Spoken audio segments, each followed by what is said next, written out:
क्या बहन मायावती होगी प्रधानमंत्री पद की प्रबल दावेदार? जी हाँ दोस्तों, आपने बिल्कुल सही सुना। मैं हूं पराग महेंद्र, आप देख रहे हैं नेशनल चौपाल। इस वक्त हमारे साथ में हमारे नेशनल चौपाल चैनल के साथी मौजूद है एंकर रिपोर्टर अनुज कुमार और इसी के साथ-साथ राजपथ इस यूट्यूब चैनल के एंकर रिपोर्टर साथ ही साथ एडिटर हम गौरव भाई। तो तमाम हमारे साथ में जो लोग मौजूद हैं इनके साथ हम आज के इस विषय को लेकर चर्चा करेंगे। किस तरीके से पूरी हमको देखने को मिल रहा है कि आने वाले 23 तारीख को जहां पर महासम्मेलन गठबंधन की बैठक होने जा रही है, बहुजन समाज पार्टी बहन मायावती को दरकिनार किया गया है, लगातार सवालिया निशान खड़े किए जा रहे हैं। हाल ही में बहन मायावती के माध्यम से जो प्रेस कॉन्फ्रेंस की गई उसमें बहन मायावती ने किसी भी तरीके से गठबंधन को लेकर कोई चर्चा नहीं की। तो जिसका तरह के पूरे अटकले बने हुए हैं और आने वाले समय में क्या बहन मायावती ये प्रधानमंत्री पद की दावेदार बनेगी या फिर नहीं, ये तमाम बड़े सवाल है। क्या इसका आखिर जवाब होगा, इसको लेकर हम आज के इस बैठक में हमारे आज के इस पैनल में हम चर्चा करेंगे। हमारे साथ में सबसे पहले मौजूद है गौरव पाल जी, जो कि राजपथ ये चैनल चलाते हैं, एंकर रिपोर्टर है, एडिटर है। आपसे ही पहला सवाल पूछना चाहूंगा कि क्या देखते हैं आप, किस प्रकार इस सवाल को देखते हैं? क्या बहन मायावती भविष्य में 2024 में होने वाले लोकसभा के चुनाव में अपनी दावेदारी पेश कर पाएगी, प्रधानमंत्री पद का दावेदार बन पाएगी? कैसा देखते हैं आप इसे? हाँ, नमस्कार पराग जी, और मैं आपके सभी चैनल की जो व्यूअर्स हैं उनको स्वागत करता हूं और आपका धन्यवाद करता हूं, आपने मुझे बुलाया और मौका दिया इस महत्वपूर्ण टॉपिक पर बोलने के लिए। देखिए पराग जी, 24 का चुनाव को लेकर हमें पहले कुछ चीज़ों को लेकर जानना होगा, उनका आकलन करना होगा। उसके बाद ये पूरा साफ दिखने लगे, क्लियर हो जाएगा। देखिए, नरेंद्र मोदी और भाजपा कोई नौसिखिया पार्टी नहीं है। नरेंद्र मोदी और भाजपा अपने आप को बोलते हैं विश्व की सबसे बड़ी पार्टी है, और वो है भी। जिस प्रकार से उनका कैडर है, जिस प्रकार से पूरा उनका कैडर काम करता है, और तमाम चीजें देख लीजिए आप, वो चाहे लोकप्रियता देख लीजिए, वो सब उनके पास है। आपने देखा कि पहले एनडीए सरकार और यूपीए सरकार, यूपीए 1 यूपीए 2 सरकारों की ये नाम हुआ करते थे। लेकिन जब से नरेंद्र मोदी आए, उन्होंने एक चीज पे काम किया है, ब्रांडिंग पे, अपनी ब्रांडिंग पे। तो 14 का चुनाव हो, 19 का चुनाव हो, मुद्दे जब भाजपा चुनाव लड़ती है, फिर चाहे वो लोकसभा हो, विधानसभा हो या नगर निकाय, वो चुनाव मुद्दा विहीन हो जाते हैं जहां पर मोदी जी की एंट्री हो जाती है, क्योंकि वो ब्रांडिंग ऐसी बनाई गई है जी। वो इस प्रकार से ब्रांडिंग बनाई गई है कि उनके सामने कोई चेहरा नजर नहीं आता, लोगों को दिखता नहीं है। तो नरेंद्र मोदी के सामने अगर आपको चुनाव लड़ना है और नरेंद्र मोदी को चुनाव 24 में हराना है, तो उनकी बराबर की या उनकी आसपास की, उनके मतलब लोकप्रियता के आसपास की कोई ऐसी छवि का नेता लाना होगा। और ऐसी छवि का नेता जब तक, क्योंकि और उस नेता के पास अपनी एक विचारधारा होनी चाहिए, क्योंकि भाजपा की सबसे बड़ी जो मजबूती है वो भाजपा की विचारधारा है। भाजपा की जो विचारधारा है वो इतनी मजबूत है कि लोग उससे जुड़ते हैं। और रही बात, आपने बोला बसपा सुप्रीमो मायावती की, तो संभावनाएं हैं, काफी सारी चीजें हैं। लेकिन मैं देखूं अगर विपक्ष के तौर पर, तो विपक्ष के तौर पर नीतीश कुमार इस समय विपक्ष को लीड कर रहे हैं। और वो 23 तारीख को नीतीश कुमार ने पटना में एक सम्मेलन रखा है, मीटिंग रखी है। तो नीतीश कुमार ठीक है, इतने लंबे समय से मुख्यमंत्री हैं, लेकिन बिहार के बाहर उनका राजनीतिक औहदा क्या है? अखिलेश यादव उत्तर प्रदेश के बाहर उनका राजनीतिक औहदा क्या है? अभी तो खैर उत्तर प्रदेश में भी नहीं रहा। केजरीवाल दिल्ली के बाहर, केजरीवाल का राजनीतिक औहदा क्या है? तो नरेंद्र मोदी के सामने लड़ने के लिए आपको एक ऐसा नेता चाहिए जिसका प्रभुत्व, जिसकी विचारधारा की प्रबलता, जिसका प्रभाव कम से कम 10 से 12-15 स्टेट्स में होना चाहिए।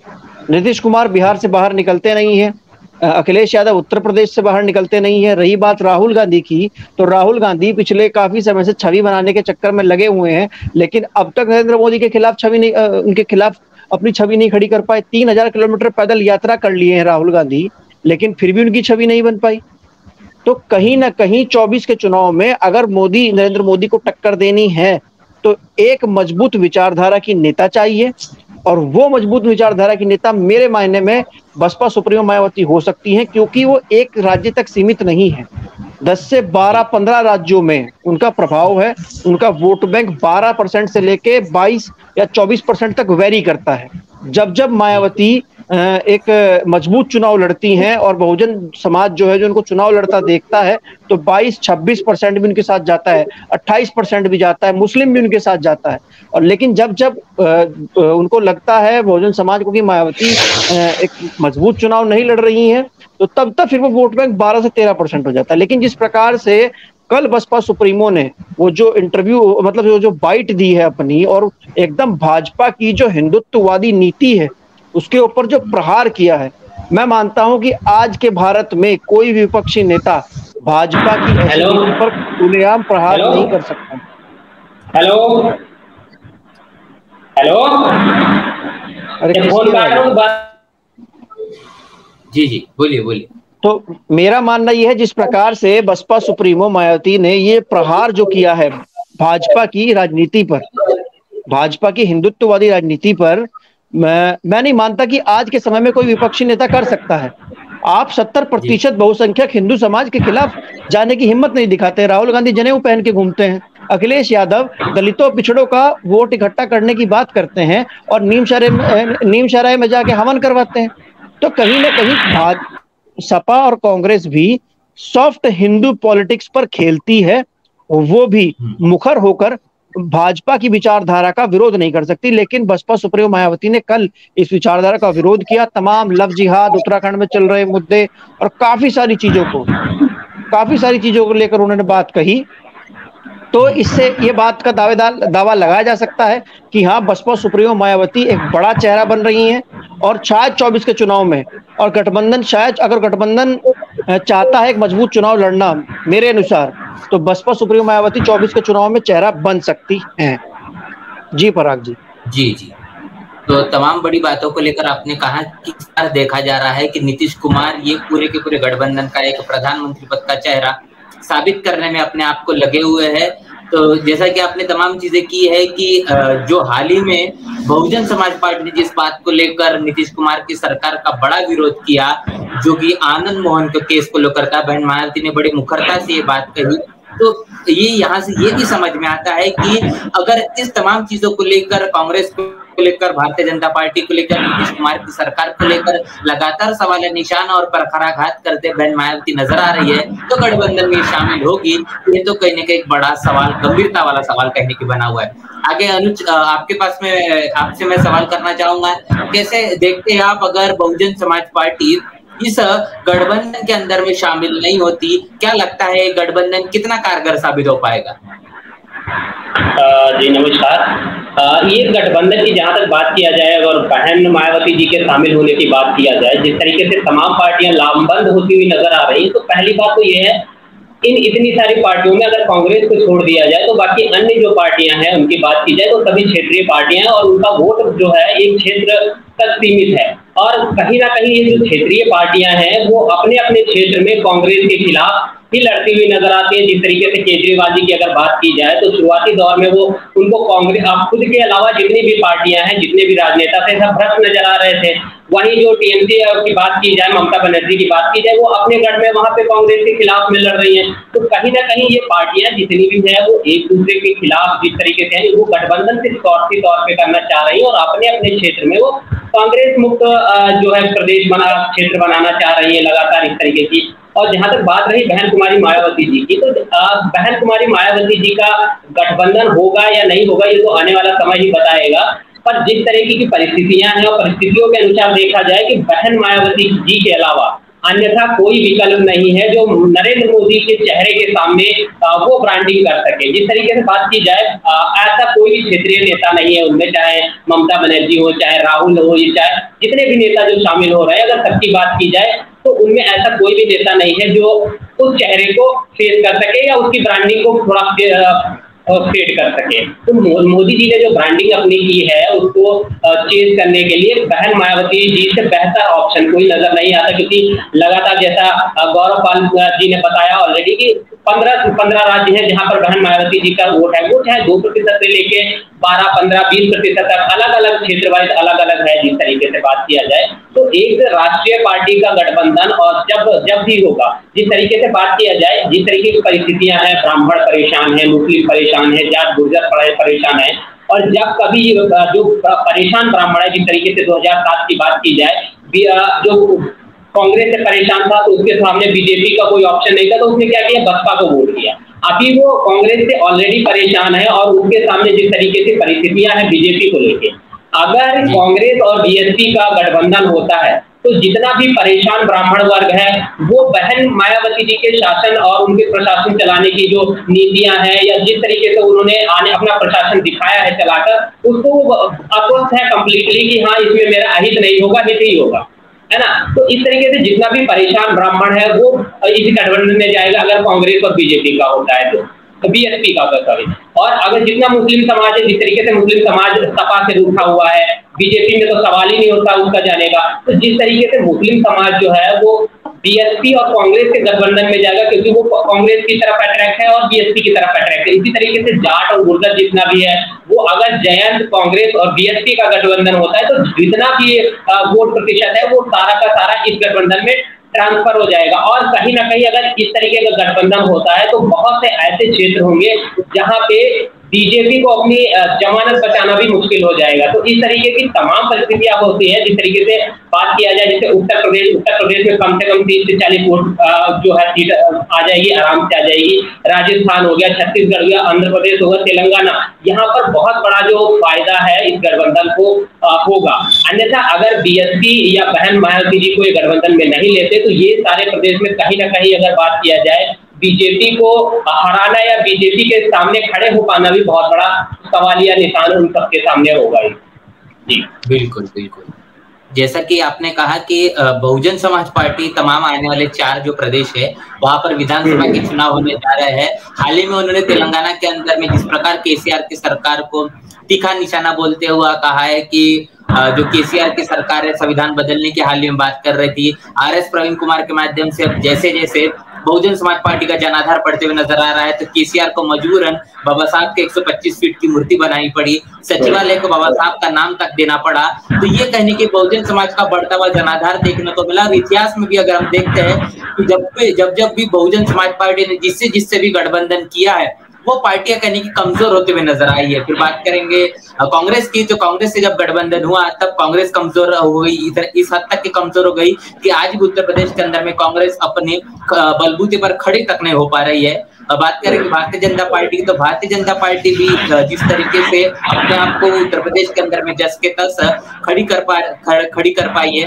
जब बहुजन समाज पार्टी की पूर्ण बहुमत की सरकार देखने को मिली तब भारतीय जनता पार्टी 10 सीटों में सिमट चुकी थी। उसके बाद जब समाजवादी पार्टी की सरकार आई तो वो तब तकरीबन समाजवादी पार्टी की सरकार के कारण भारतीय जनता पार्टी की जो सीटें वो 71 सीटों में तब्दील हो गई। तो इससे समझ में आता है कि बहुजन समाज पार्टी जब सरकार में आती है तब भारतीय जनता पार्टी या फिर कांग्रेस ही कमजोर होती है। तो ये भी कहने की क्या लगता है गौरव भाई कि आपको किस तरीके से कि अगर बहुजन समाज पार्टी गठबंधन के अंदर में अगर शामिल हो जाती है तो क्या प्रधानमंत्री दावेदार है ये कांग्रेस और बहुजन समाज पार्टी की राष्ट्रीय अध्यक्ष बहन मायावती इनको साबित करेगी, क्या इनको प्रधानमंत्री पद का दावेदार बना पाएगी? क्या लगता है अपनी अपनी जातिवादी विचारों से ये निकल कर होगा, ऐसा कुछ संभव हो सकता है? देखिए पराग जी, जैसे कि मैं इस बारे में आपसे बात कर रहा हूँ कि गठबंधन की आप बात बोल रहे हैं, गठबंधन अगर होगा, पर जहां तक मेरे पास खबर है अभी कांग्रेस गठबंधन चाहती है बसपा से। क्योंकि कांग्रेस आप एक चीज समझने की कोशिश कीजिए, भाजपा के पास अपना वोट बैंक जो कि हिंदुत्व, सॉफ्ट हिंदुत्व के मुद्दे पर भाजपा को वोट देता है। अखिलेश यादव ने 2019 में हिंदू बन के देख लिया, अखिलेश यादव माफ कीजिएगा, राहुल गांधी ने 2019 में जनेऊ पहन के देख लिया, हिंदू बन के देख लिया, उनको वोट नहीं मिला। तो भाजपा का जो वोट बैंक है वो भाजपा के पास रहेगा। जो हिंदुत्व की पॉलिसी को मानता है, जो हिंदुत्व के मुद्दे को मानता है, वो कभी भी भाजपा से दूर नहीं जाएगा।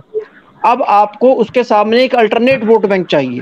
वो अल्टरनेट वोट बैंक है बहुजन वोट बैंक, जिसमें दलित भी आते हैं, मुस्लिम भी आते हैं, पिछड़े भी आते हैं, अति पिछड़े भी आते हैं।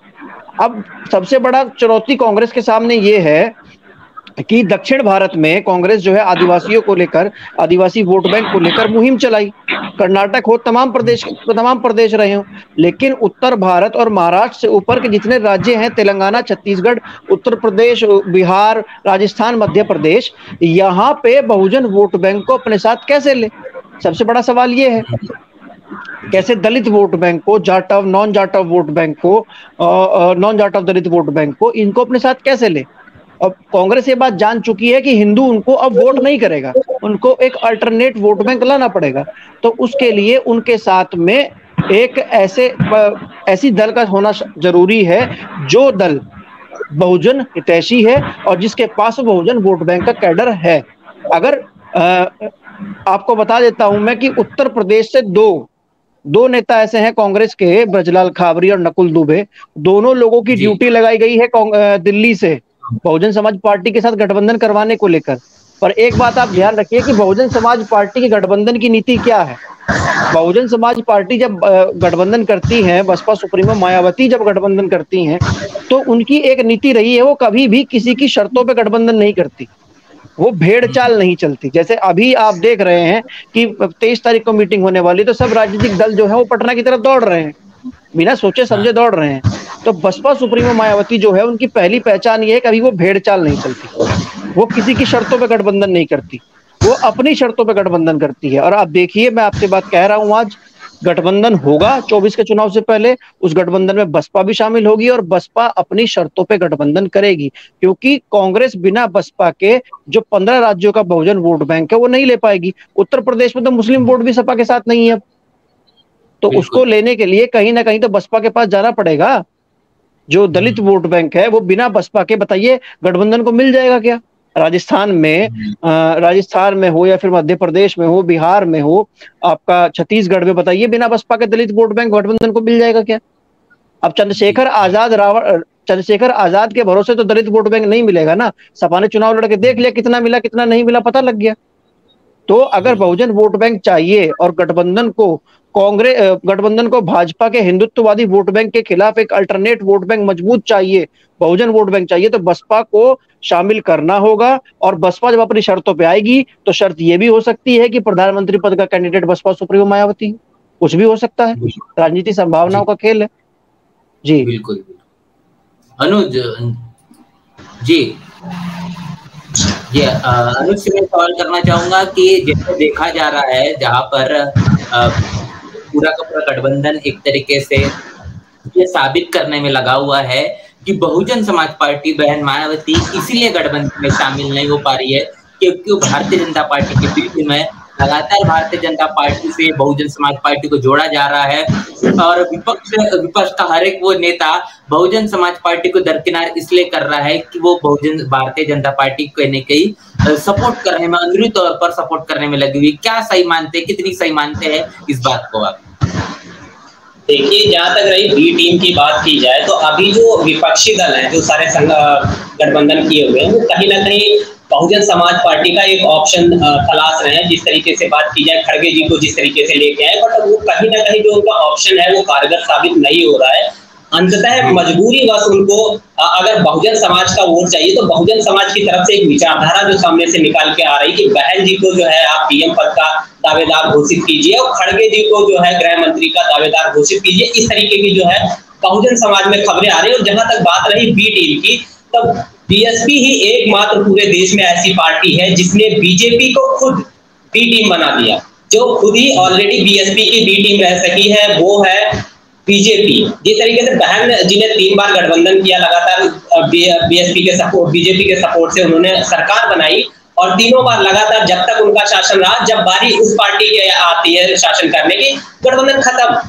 ठीक है। तो इस तरीके से, और एक बार तो बहन कुमारी मायावती जी ने सिर्फ एक वोट से जो है बीजेपी की सरकार गिराई थी। तो इसको देखकर ये कहने के लिए कोई भी पार्टी कुछ भी कहती रहे, क्या वो तो बोलने को किसी पर रोक नहीं लगाई जा सकती। पर अगर जो बात की जाए और स्टडी की जाए इन सारे आंकड़ों की, तो आप ये सामने निकल के आता है कि कहीं ना कहीं जो बहुजन समाज पार्टी में ही वो ताकत है, जो बीजेपी जैसी एक जो पार्टी जो आज इतनी मजबूत हो चुकी है, उसको भी अपनी बी टीम में शामिल कर सकती है, उसको भी अपना बी टीम बना सकती है। और जिस तरीके से बात की जाए बहन कुमारी मायावती जी को बी टीम की बात कहने की, तो जिस तरीके से वो लगातार बीजेपी की शासित प्रदेश है जहां पे दलितों, मजलूमों और गरीबों को इस तरीके के अत्याचार होते हैं, सिमिलरली जिस तरीके से राजस्थान में या कांग्रेस शासित प्रदेश जितने भी है वहां पे भी लगातार अत्याचार हुए। तो बहन कुमारी मायावती जी ही एक ऐसी नेता है जो ना तो अपनी वोटों की राजनीति करती है और ना ही अपने नफा नुकसान को सोचती है। चाहे वो कांग्रेस हो चाहे वो बीजेपी हो, दोनों प्रदेश में अगर एट्रोसिटीज होती है तो उसके खुलकर बोलती है, खुलकर बयान रखती है। और अगर वो बी टीम होती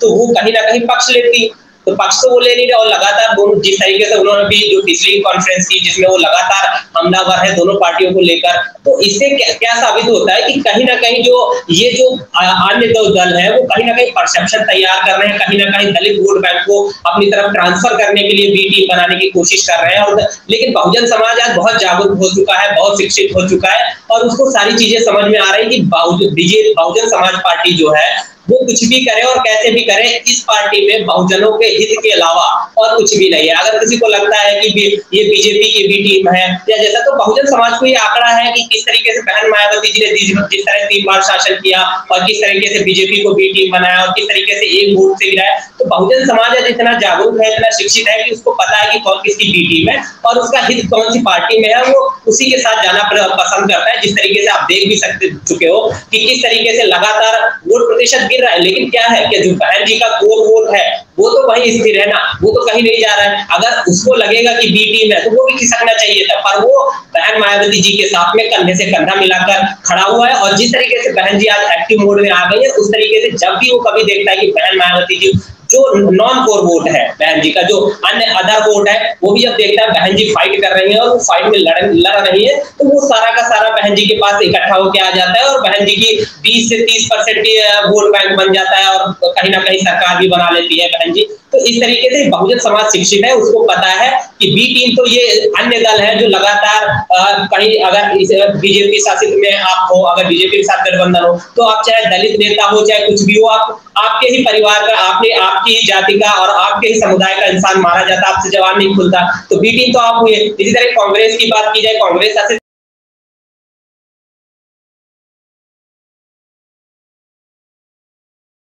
बहुजन विचारधारा को घर घर तक पहुंचाने के लिए हमारे YouTube चैनल को सब्सक्राइब करें, लाइक करें, कमेंट करें, शेयर करें और बेल आइकन की घंटी दबाना ना भूलें।